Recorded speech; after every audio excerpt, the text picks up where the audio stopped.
When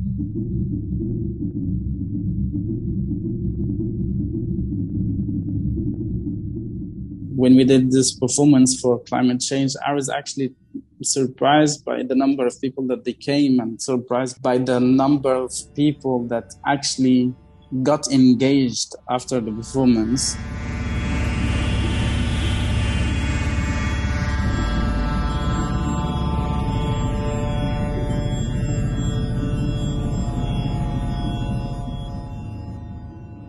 Artists and their art can play a role in how the climate crisis is perceived and communicated to audiences.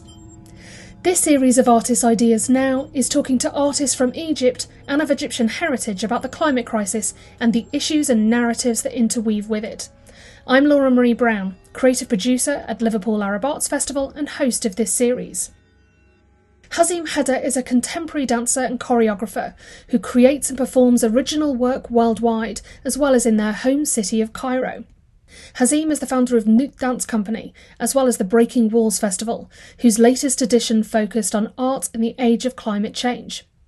We began by talking about the NÜT Dance Company and the dance culture of Egypt.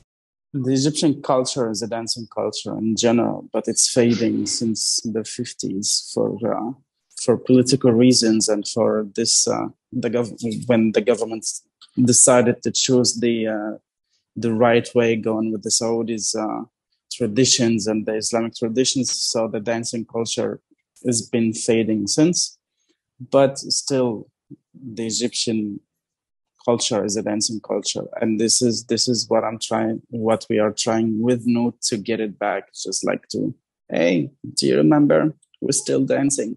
We still can dance. And it's open to anyone who wants to perform, and the values are all about joy and imagination. Tell us why this is important. Because it's not just about the techniques and about dance and becoming on stage. It's about have an opportunity to express yourself, to speak out loud. Now we're not allowed to go to the streets and protest and shout. So maybe the stage is a way of letting out things without necessarily going out to the streets. So it's some sort of a personal protest that anyone can do it to express whatever they want to express, their joy, their anger, their frustration, their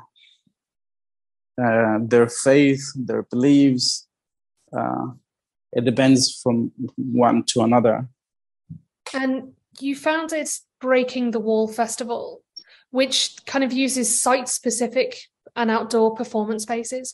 Why is that an important part of the festival program? Well, tell us what the festival is, first of all, and then why that's kind of part of the program itself. Breaking Walls Festival is a festival for site-specific performances. It's an international festival integrating with Egyptian performers here. So we usually invite professional European and American artists, choreographers to come and work with the Egyptians to give them an opportunity to improve and develop their skills, because it's really hard and very expensive here to continue on a professional level with in dancing and in theater.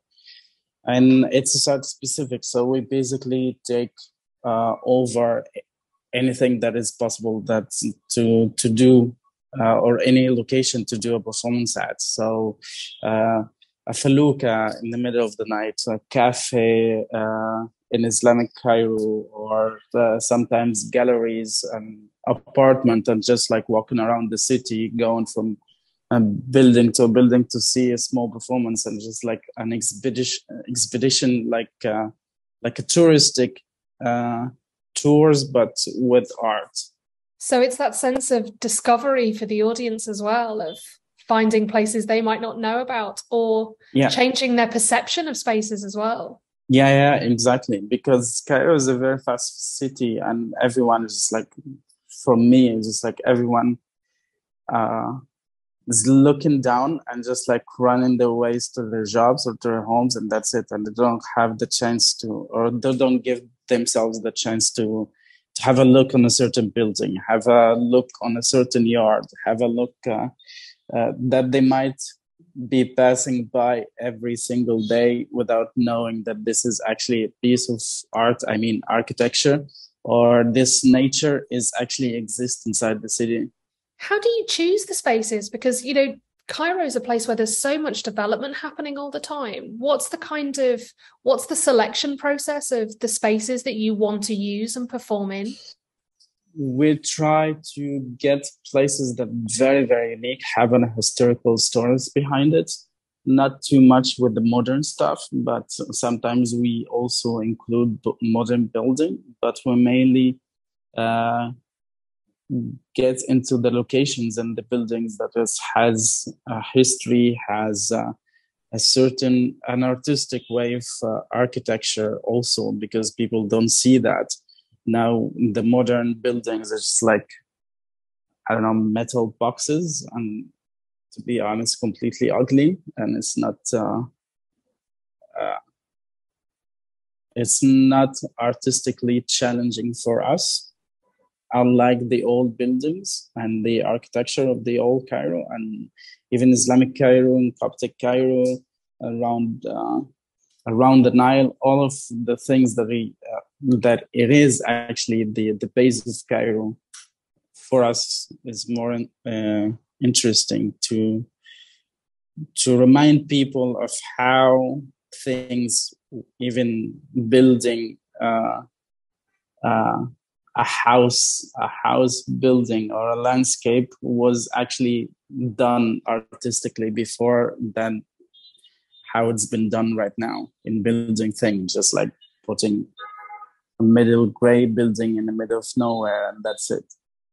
Your latest festival focused on the theme of arts in the age of climate change. What made you choose this theme for the festival?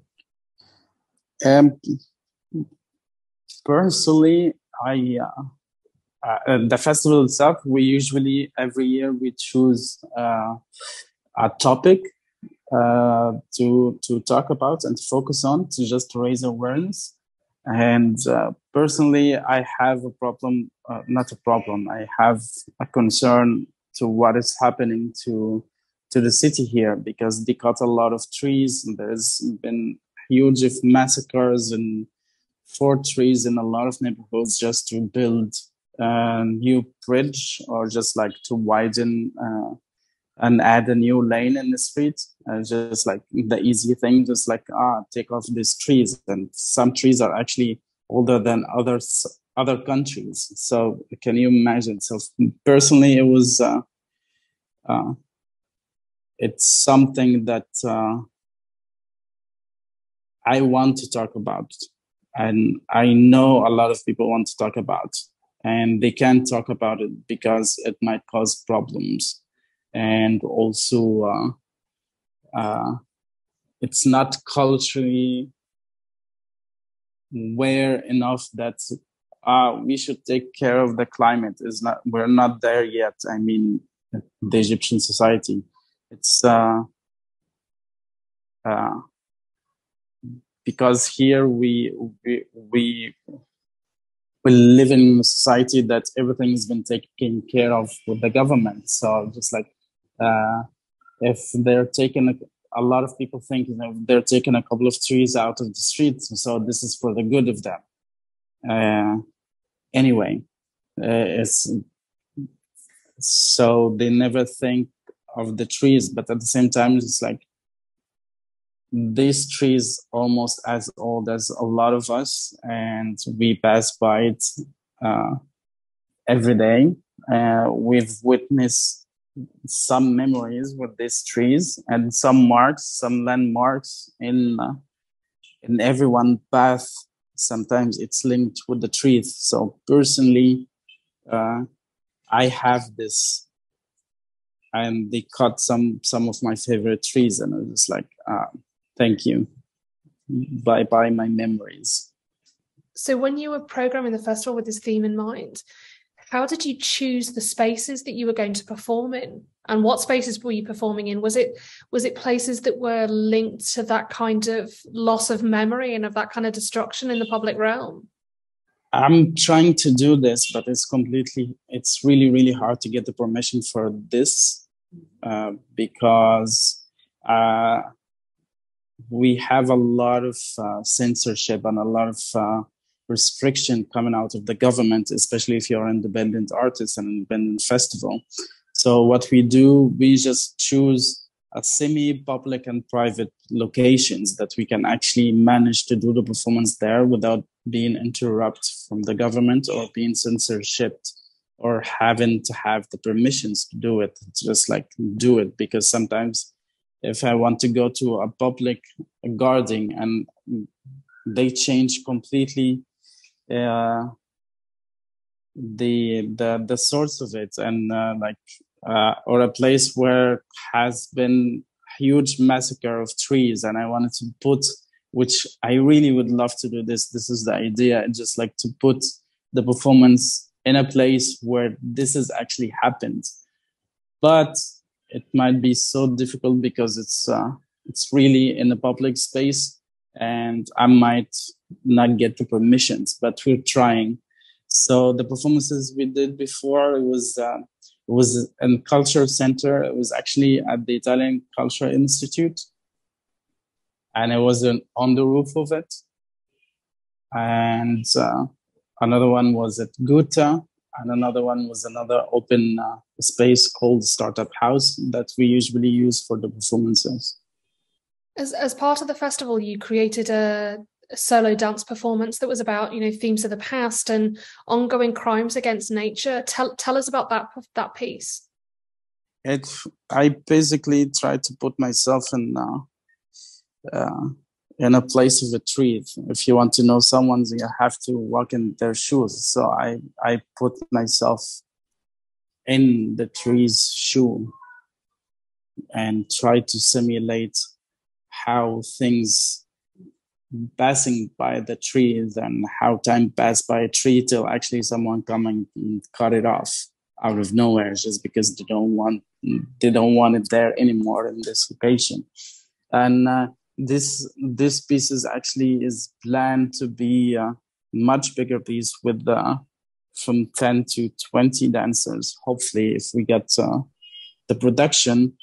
So, and we're trying to get a permission to put it in a park, actually, with all in the middle of trees or in a place that this crime had been done already.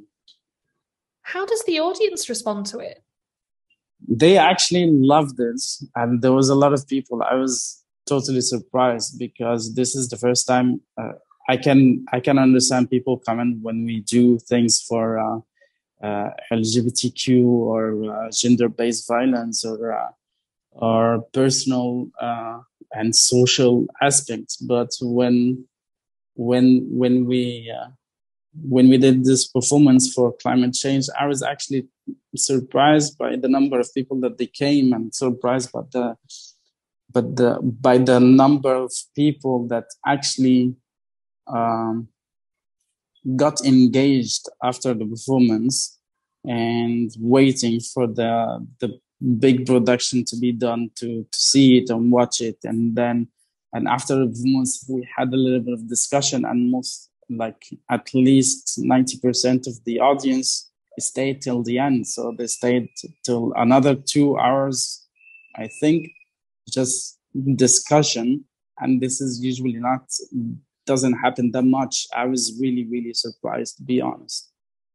I was going to ask as the final question, what you think is the role of artists and, in dance and particularly in the fight, within the climate crisis. But it seems, with that audience response, is that just keep programming stuff if there's that desire for them to be engaged with it.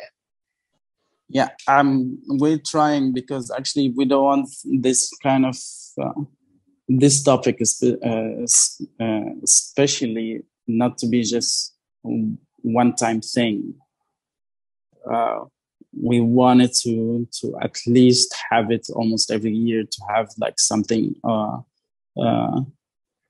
dedicated just for climate change, and to raise more awareness for people. Because what happens here in Egypt, usually people has this one-time thing, just like an initiative, and it's just like, it's really nice, but it doesn't go any further, and that's it, and dies, and people forget about it, and then someone else come out and do something out of the blue, and then it's only one thing, and then it dies and fade out the effect of it. But what we're trying to do is actually to continue trying to find a way to continue with this, so it would be an actual raising awareness with art for this matter.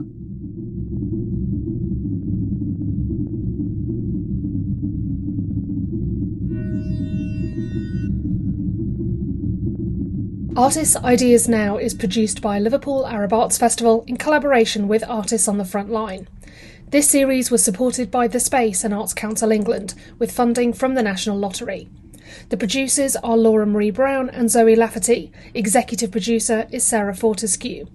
The series music is by Yara McAway and is called Feed on Wasted Energy from her LP 1963.